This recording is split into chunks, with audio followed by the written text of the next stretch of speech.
Now this, Homeland Security Secretary Alejandro Mayorkas seemed to have trouble explaining Biden's executive action on the border. Watch this. If we experience 7 consecutive calendar days where the average number of encounters each day is below 1,500, then 14 days after that 7th day, we will reopen.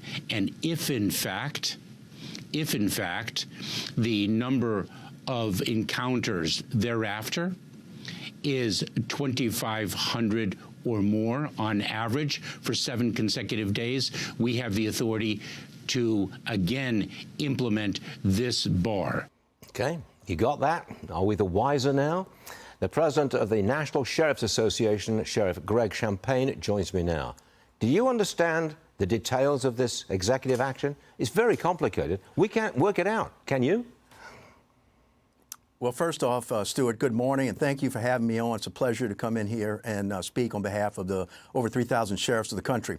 You're absolutely right. It is very difficult to understand the convoluted nature of this executive order. We would like to say that the Sheriffs of America, the NSA, has been pleading with President Biden since he took office to have a personal meeting with us so he could hear from sheriffs the direct impact, the negative impact that this unrestricted immigration has had on the country. We have not had that meeting, and so we've been urging him also to take some type of executive action on this. Virtually every president of the last 3 or 4 presidents have numerous times taken executive action restricting immigration. So finally, why now, after 3.5 years and over 2 million gotaways, which are those who surreptitiously sneak into the country, sometimes in camouflage. We don't know who they are. They're not registered. So they're all about the country at this particular time.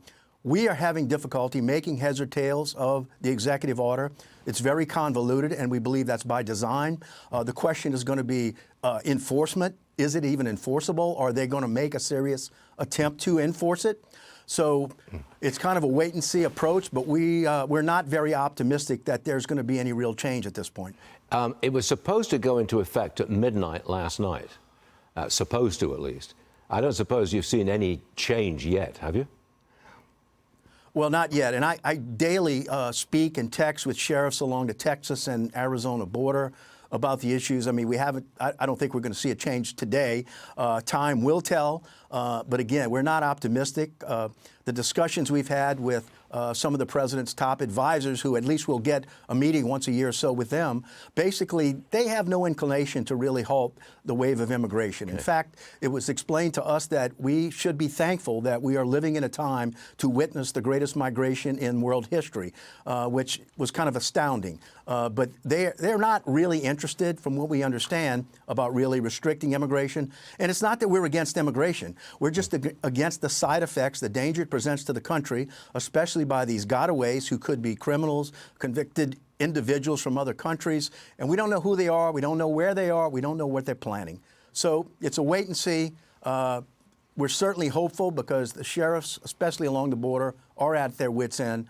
But we're not optimistic that there are going to be any significant changes here. All right, we'll leave it right there. Sheriff Greg Champagne, thanks very much for being with us, sir. We appreciate it. Thank you. Thank you, Stuart.